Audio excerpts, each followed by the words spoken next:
Okay, so in the last class, remember a couple of things which you want to keep in mind is that whenever you think about an electron in a semiconductor, you always associate the electron with a wave function, right? So remember that to understand certain phenomenon that we will see in electron devices, we will either quote a quantum mechanical model or we'll quote a simple billiard-ball model, right? The billiard-ball model is similar to what you learned in Newton mechanics, right? So when we're looking at interaction of electrons either with atoms or with electrons themselves, depending on how. So what are we doing in this class, right? The class is more about modeling of devices. So you want to create a particular electronic device, right? So what you're learning here is a physical phenomenon is measured, and you're trying to understand that phenomenon and then engineer that phenomenon to your advantage, right? So when you're doing that, you're trying to understand why things work. So when you talk about any kind of modeling that you're doing, you're trying to find a model which can replicate what's happening in real, gives you an understanding of what's happening in real when you think about it, when you imagine it, right? So you'll see through the class that many a times I'll quote the electron as a bunch of billiard balls bouncing around in a box, or I might say, no, think of the electron as a wave function, right? So keep in mind that we'll switch between these roles when we are thinking about electrons. So last class we looked at quantum mechanics, and quantum mechanics primarily deals with uh, subatomic particles. We use that primarily here for defining how electrons work in a um, system. And we said that when we think about quantum mechanics, we think of it as we think of an electron as a standing wave, right? So the electron is defined by what is known as a wave function, and the wave function contains all the information one needs about that particular system. And if you want to extract any measurable parameter from about that electron, then we use an operator on that wave function and extract the quantity. So all that was fine, all that is theory. So let's look at only one or two, actually only one example where the Schrodinger equation can be solved very uh, elegantly and very quickly, right? And that is basically what is known as in a box. So think about a system where what you have is you have an electron, right, sitting in a system where the potential energy of for the electron in any distance below zero or above L is infinity, which means that if I put an electron in the system, this electron is going to be only between 0 and L, right? Anytime, because this potential is infinite, it essentially means that the electron it will be impossible for the electron to cross into this region because the potential is infinite. So we're looking at an electron which is essentially enclosed. So what we have done here is we have created the system where we are essentially telling the electron, or we are making it impossible for the electron to move out of this dimension, right? So the other way to think about it is we're spatially restricting the electron, right? And we'll see what happens to the electron when we spatially restrict it. And how are we restricting it spatially? We're restricting it spatially by essentially ensuring that we have put this in a box, if you will, of a potential energy such that the potential energy is very high on either sides of these walls. So you can think of these as walls, and you essentially put a ball inside it, right? And so when you think about it in the classical mechanics kind of way, what you'll think about is, now if I drop a ball in a well essentially, then we know that the ball will go and sit right at the lowest energy possible, which is zero, right? So in classical mechanics, the ball can essentially have an energy zero when it's sitting in a system like this. And as I give more and more energy to the ball, I will see that the ball will begin to move and basically have higher energies, right? So if you think about it from that way in classical mechanics tells you that the ball can have an energy of zero. Now we'll see quantum mechanically that will not be possible. And that is essentially what I want you to start thinking about is this is quantization of energy. Now we won't cover the applications of this in this class, but any advanced class you take, even if you do optoelectronics or anything, This concept is very important when you have to design lasers, LEDs, and later on in MOSFETs, etc., advanced MOSFETs. So today's devices, we quote this very often, but in this class, because it's an introductory class, it will be very simple. So let's look at what happens in this system. So again, remember, we're looking at a system where I've spatially confined the quantum mechanical particle into a, so again, this is a one-dimensional system. So I'm keeping life easy. So I'm thinking about only a one-dimensional system. That is, it exists only along the line, and that I've spatially confined this particle within a length of L. So as I mentioned, physically we know that when potential, when I have infinite potentials on either side of this length, I know physically that the electron or the particle can never be attending the class. Have a notebook and a pen. Please mute yourself. So we try to give you a flavor of that, and that's important. And that is the makeup test, right? So it is can you take a makeup test on electron necessary. Can somebody mute yourself locally on the cell phone? It's stored up in the cloud. The lab has poured down the money into this. It's set up. Within lattice spacing is roughly 4 to 5 nanometers. Sir, only you can mute her. Who's the person? I'm trying to locate the person first of all. Sri Lakshmi Patil. I can't even mute her. Okay, she's muted. So please be. All right. So let's continue. So what is this essentially? This shows you that. So what we're saying is that the particle cannot exist at any values of x below 0, right? And it cannot exist at any values of x above L because of the infinite potential. What that essentially tells you is that quantum mechanically, that means the wave function of this particle. Remember, the wave function squared is nothing but the probability density function of the particle, right? So when I'm saying that the particle cannot be at any x less than 0 and at any x greater than L, I'm essentially saying that the probability of finding the particle for x less than 0 and for x greater than L is 0, which means that the wave function should disappear in this region of space. So essentially what we're saying is that the wave function now is confined to only the region between 0 and L, right? And that's primarily because of the fact that we're saying that I know that the particle cannot exist in the infinite potential region. So this gives you a boundary condition when you're going to solve the Schrodinger's equation. Remember, you're solving a differential equation, right? So you need, and you're solving that differential equation to calculate the wave function of the particle. So you need the boundary conditions for that. And so the boundary conditions essentially come out to be that this function that you'll have for the wave function of the particle has to die down for x less than 0 and has to die down for x greater than L. So I can say essentially that the function has to go to 0 at the two extremities of space. And so again, similar to the free particle, you'll solve the Schrodinger's equation, make the substitution of k equal to 2me by h bar. And what you get, again, don't worry about solution. What you essentially get is for this Schrodinger's equation, right? To solve that, you essentially get this condition. You get the condition that for the solution to exist, sine of KL must be 0 or K is n pi by L. Now, what is K? K is related to the energy.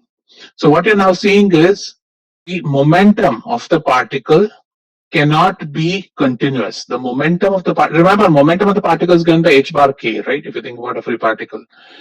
But what you essentially see is now you're essentially getting a quantization. What that means is that if I substitute for k in terms of energy, it means that the energy of the particle cannot be continuous. By dumping this particle in a spatially confined region, and I've used potential energy to confine this particle, what happens immediately because of quantum mechanics now is that the energy of the particle can no longer be, the particle cannot take any energy. That is, the energy is quantized. So what we're saying here is only finite energy values are allowed, or the energy is quantized. And what you essentially see, an important parameter you see here is that for this to exist, your E cannot be 0. So this is very different from classical mechanics.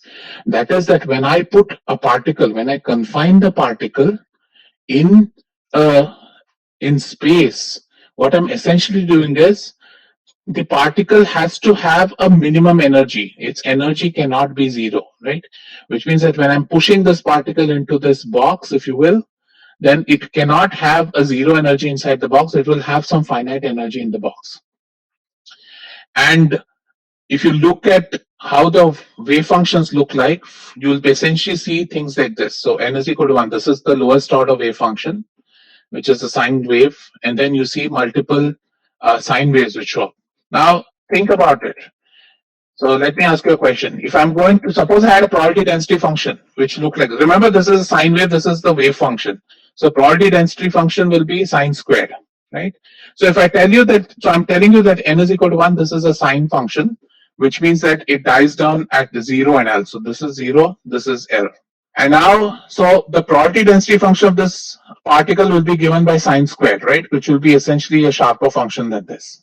Now, if I ask you, if I tell you that the particle is in its lowest energy state, that is, it's in this energy state n equals. Remember, you see that the energy is proportional to n squared. So what you're essentially seeing is similar to, see, you see that energy now becomes, this is E1, E2 is now going to become 4 times of E1, right?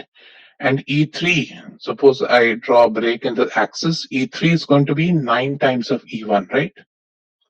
So you start seeing huge gaps between the various energies, but essentially you see that only these energies are allowed.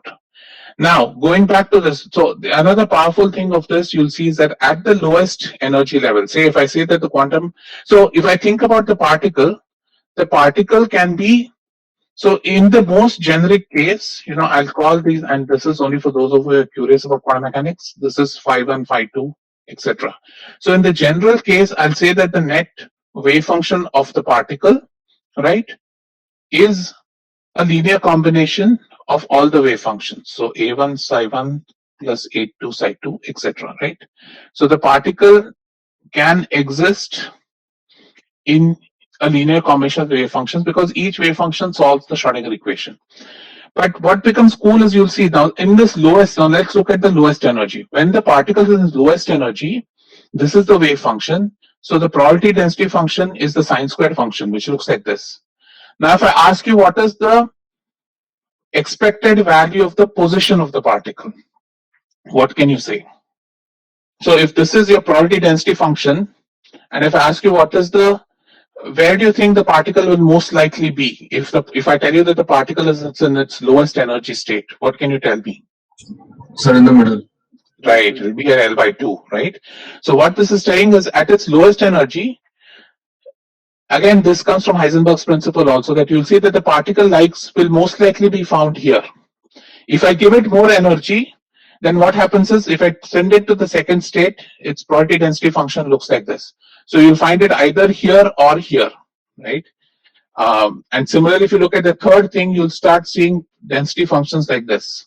So as you're giving it more energy, you essentially see, you can also think about the particle is moving through the x-axis, and as it moves, essentially it's possible that you'll find the particle at some point away from L by 2 as you pump more energy into the system, right? Or as you give more energy into the system, as you give more energy to the particle, you essentially see that it begins to move across the two, and eventually you'll start seeing the particle appear at places other than the center, but at its lowest, it will be sitting right in the center. So the key point I want you to remember from all this discussion is that E is not equal to 0. So whenever you spatially quantize particles, and so if you go back, and so I'll quote this later when we go to MOSFETs, etc., that when you spatially quantize particles, then essentially you cannot have the particle sitting at the lowest energy. So in this case, because I've chosen V equal to 0, I can never have a particle sitting at this energy. It will always be sitting at some energy which is slightly higher than the lowest energy, right? So this is the lowest energy of the particle, when I'm confining the particle in space. So again, the minute I've started confining particle in the space, then I begin to see weird things happen in the particle, which I wouldn't have thought about it purely from the classical mechanics kind of world, right? All right. So yeah, what does negative n mean? I'll just take a few questions. So Chinmay asks, what does negative n mean? Negative n, see, it's a wave function, right? Probability density function is going to go as the square of that. So negative n just means it's a phase difference.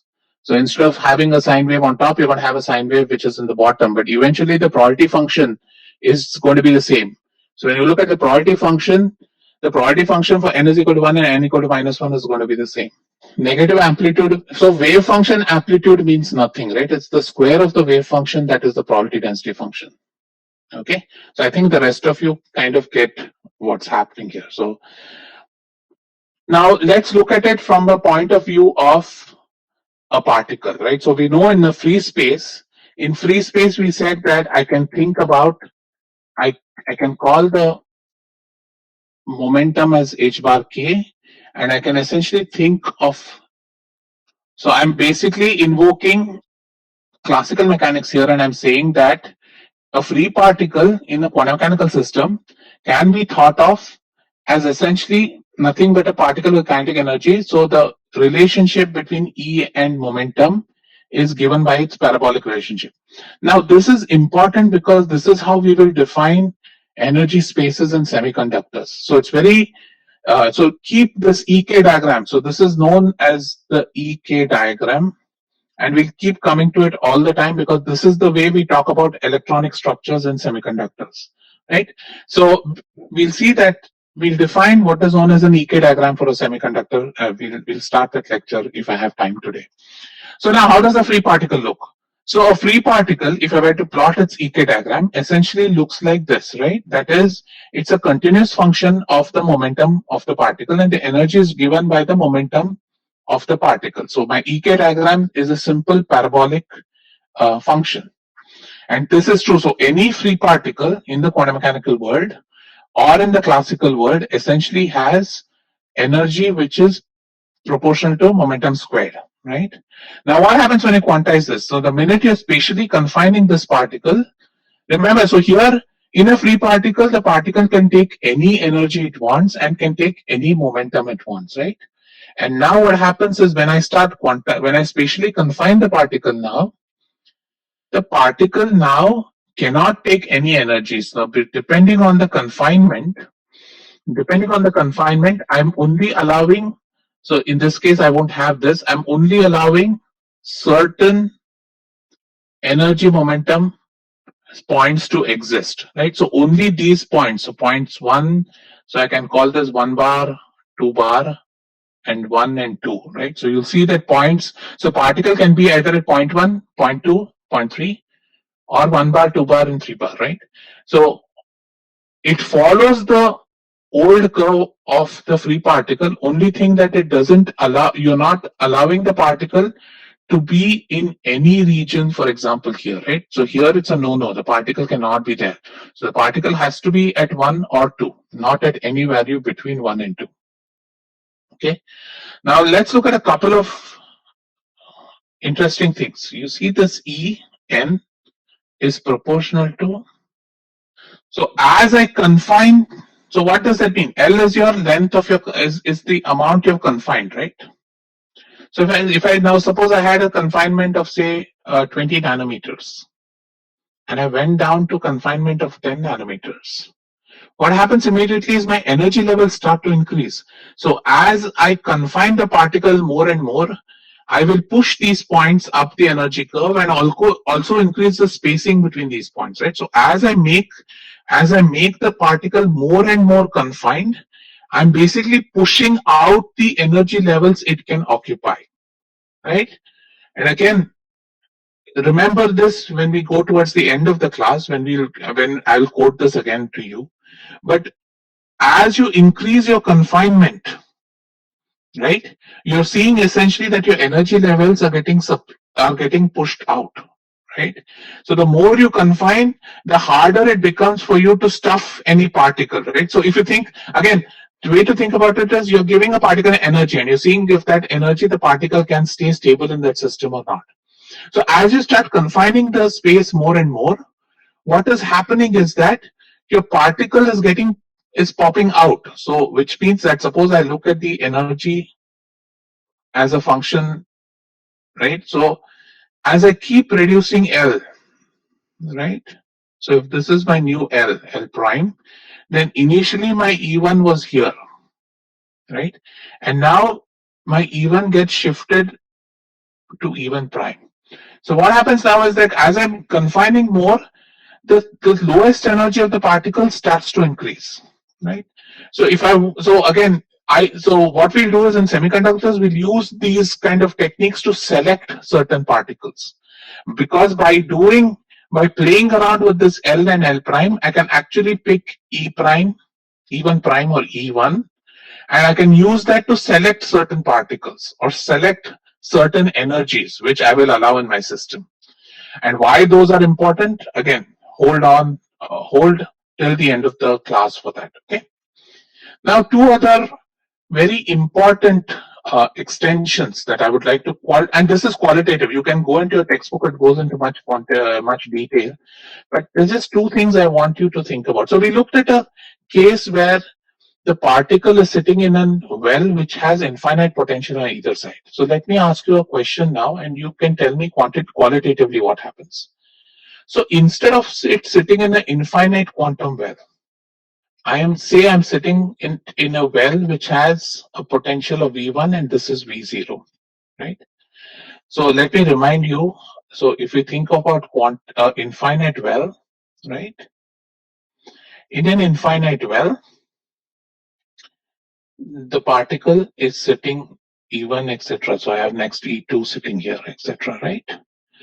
Now tell me, and so if I look at the wave function, my wave function essentially in the lowest level looks something like this. That is, the particle wave function goes to zero on either side because I can't have a particle sitting in the infinite zone. Now, so suppose I tell you this is the lowest level wave function in a system from 0 to L, which is infinite. So suppose I convert this system, same length I'm taking, instead I'm not calling it infinite energy, but rather some finite energy. So qualitatively, can one of you tell me what do you expect the wave function to look like? So let me ask you a simpler question. Here we said that the wave function dies down at 0 and L because I know for a fact that the particle cannot exist when the potential energy is infinite outside. Now in this case, I don't have an infinite potential energy outside, right? So what exactly? So Saransh had it right. So what you'll see is that if I look at the lowest level wave function, it's going to look something like this, right? Now because this potential is not infinite, I have the wave function. If I call this wave function, the wave function is mostly located in 0 to L, but there is some amount of decay of the function happening into this, right? And remember, square of the wave function gives us the probability distribution function. So this means that there is a finite probability that the electron or the quantum mechanical particle can exist at x less than 0 or at x greater than L, right? So by reducing the potential, what I've said is I'm allowing the wave function to leak into the barrier, which means that the electron can exist here, but for the most part, there's a high probability that the electron will exist here, but there are low probabilities that the electron might actually exist in regions less than 0 or less than L. Okay. So now comes the most important critical factor which affects MOSFETs. Now let's look at a system which looks like this. So now let's think about let's go back and think about it as a purely classical system. When you think about a classical system, suppose I thought of an electron sitting here, right? Then if I've put this electron in this well between 0 and L, then there is no way that the electron can get out of this, right? So immediately what you're seeing in quantum mechanics is that even though there is a higher potential for the electron in this side, that causes the wave function to leak out. So for example, as I keep increasing my V1, the probability of finding the particle at x less than 0 and at x greater than L will keep reducing, right? Which, I mean, as I keep increasing V1, this figure will tend towards the other figure. Or in other words, if I keep reducing V1 down, then basically I'll start seeing a case where more of the wave function is shared between both regions. So I'll start seeing that the particle can appear here, which is again in contrast to classical mechanics, because in classical mechanics, if I'd thrown a ball here, because the ball cannot climb this potential, I would have said that the ball cannot exist outside this box. But because of the fact that we're thinking of this as a probability density function, we begin to see that there is a finite probability that the particle can exist outside the box. So now when you go back to this case, that is, I've taken this box and instead I've connected it to a small barrier next to it, right? So this is L0, L plus delta L. So in a classical worldview, if I had put my particle in this box, right, I know for sure I will never find the particle here. If I know that the particle is here, I know that I will never find a particle here, right? Because the particle doesn't have sufficient energy to climb over this, right? For this particle to come here, it should have an energy greater than V1. So if the energy of the particle is greater than V1, which means if it exists somewhere here, then it can easily move between these blocks. But if the particle has an energy less than V1, I know for a fact that the particle is only going to sit in this zone. It's not going to come out. Now what happens quantum mechanically? Again, let's look at the wave function of a quantum mechanical particle. So suppose I have this, right? Now what you begin to see here is, now this is for an energy less than V1, right? So even for a quantum mechanical particle with an energy less than V1, I begin to see a leak of the wave function here, which means that there exists a probability for the particle to be on the other side of this barrier, which was not possible in classical mechanics. But in quantum mechanics, what it means is that the particle is tunneling across this barrier. So if I make this barrier thin enough, then I can actually create electrons which can pass through the barrier. So again, this is a phenomenon which has no classical counterpart. That is, if I make an energy barrier which is very thin, then an electron can actually pass through the barrier. And this is one of the primary reasons why quantum mechanics is being taught to you in this class, because tunneling is a very important phenomenon. We'll use it to create interesting devices. And tunneling is some of the reasons why MOSFET scaling becomes harder, right? So, and that is prime. So again, remember, what does tunneling mean? That, so if you can think about this, suppose I had a barrier like this of some height V, VH say, right?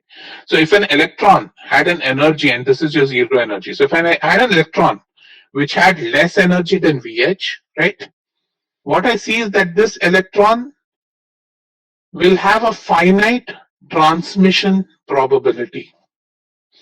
That is, so whenever I look at a barrier like this, I'll talk about a T and an R, right? A T is a transmission probability, R is the reflection probability. So when an electron impinges on a barrier which is thin enough, then it has a finite probability that will actually go across the barrier. And so obviously T is equal to 1 minus R or vice versa, right? So the electron can either get reflected or get transmitted. Because of the fact that you have a finite probability that the electron wave function actually shows up on this side of the barrier, what you end up seeing is that you end up seeing what is known as a transmission probability. And so this electron can show up here, and this is measurable. So you can take a thin insulator, for example, and if I connect the current source to it and I keep increasing the value of the current source, you'll eventually see that the insulator will start conducting current across, right? And again, that can be explained by quantum mechanics, and we will go over that when I teach you band diagrams, etc. Then you'll understand what it means. Okay.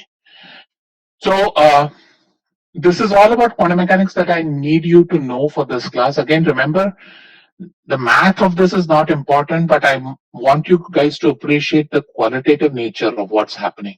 Okay, so I'll take a few questions now before switching gears to the next topic. Okay, so Vedant asked, can energy be zero for the case of a free particle? So energy, again, Heisenberg states that delta E, delta T, just like how you have a delta X, delta P, you can also convert delta X, delta P to delta E, delta T. So again, if you measure energy, if you have a fixed quantity of energy, then normally a free particle can have a zero energy. For this class, we can assume that.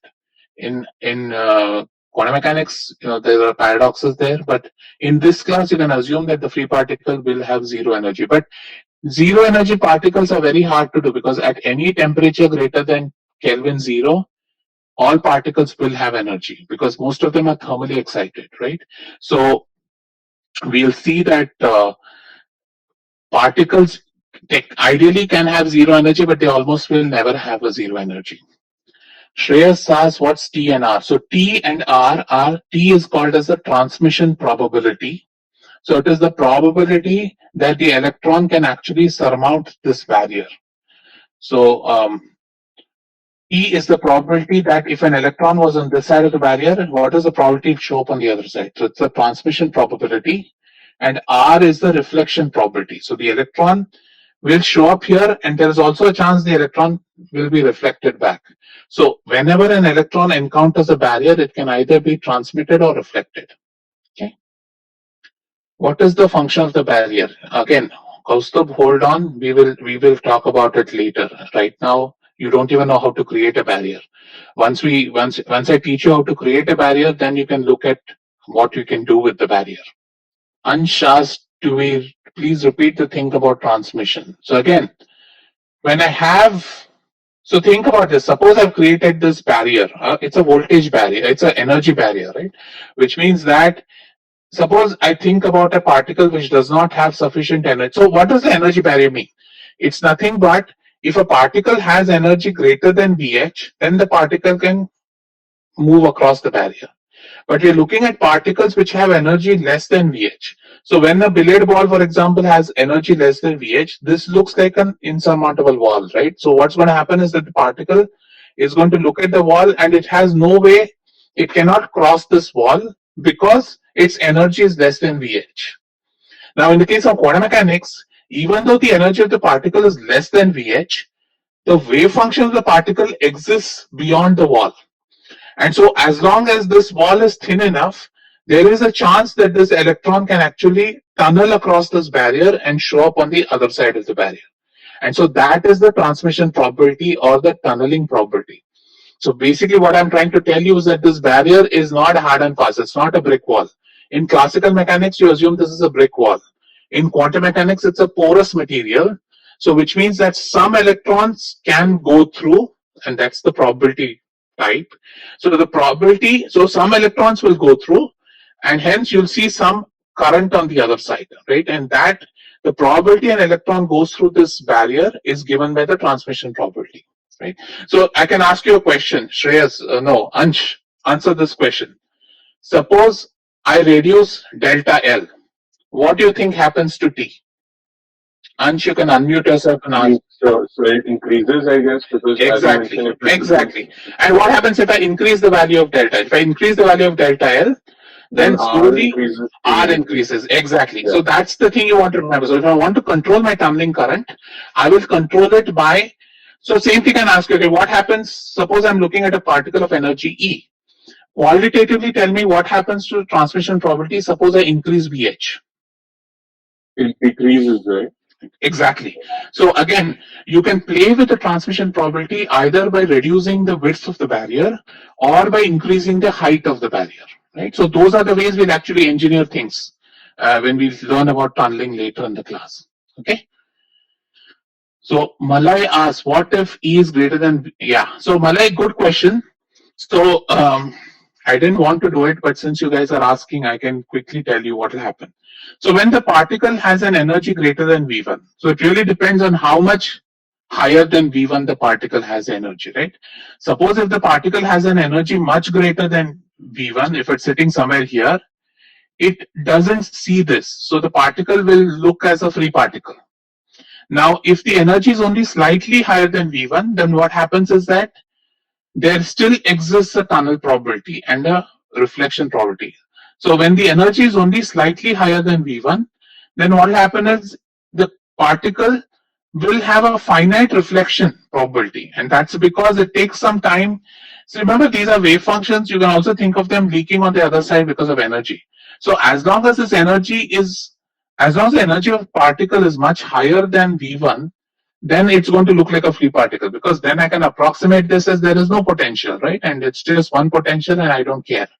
So but for energies close enough to V1, you'll see that there will be some finite reflection happening, primarily because that this barrier will cause the wave function to slightly decay here.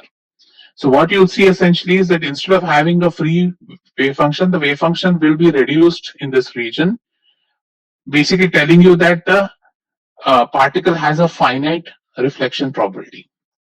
Okay. If an electron, Vedant asks if an electron were to go through the barrier, losing energy.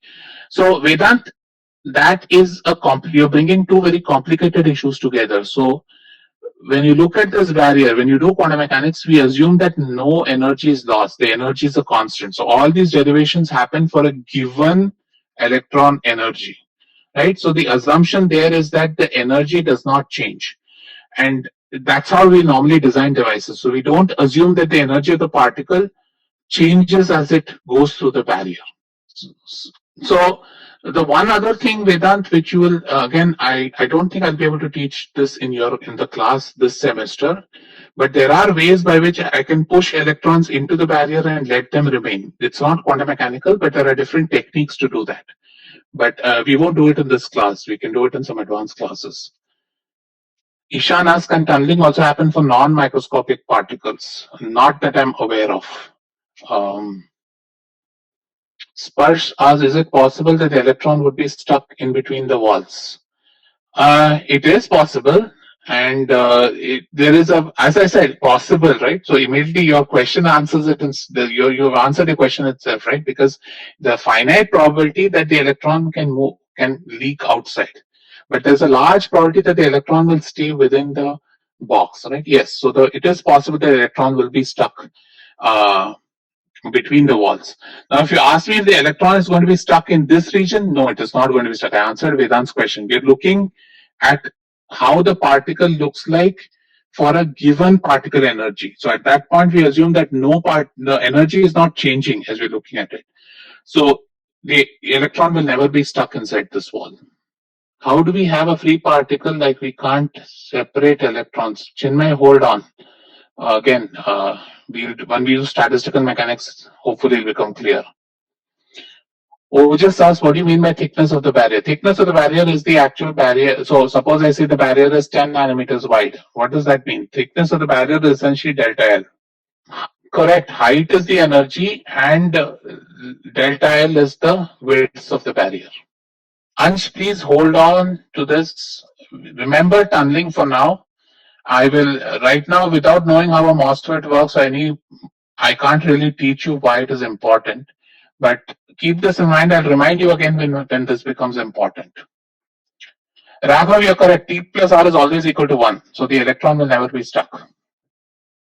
That's another way to look at it. But when you do Schrodinger's equation, remember we're using a time-independent Schrodinger equation that assumes that the electron energy is a constant. So all this implicit assumption here is that the electron is not losing energy. So the energy has to be constant, which means that the electron cannot be stuck in that barrier. Okay? Okay, so what we'll do is I'll very quickly start the next chapter. So this is all I want you to know about quantum mechanics.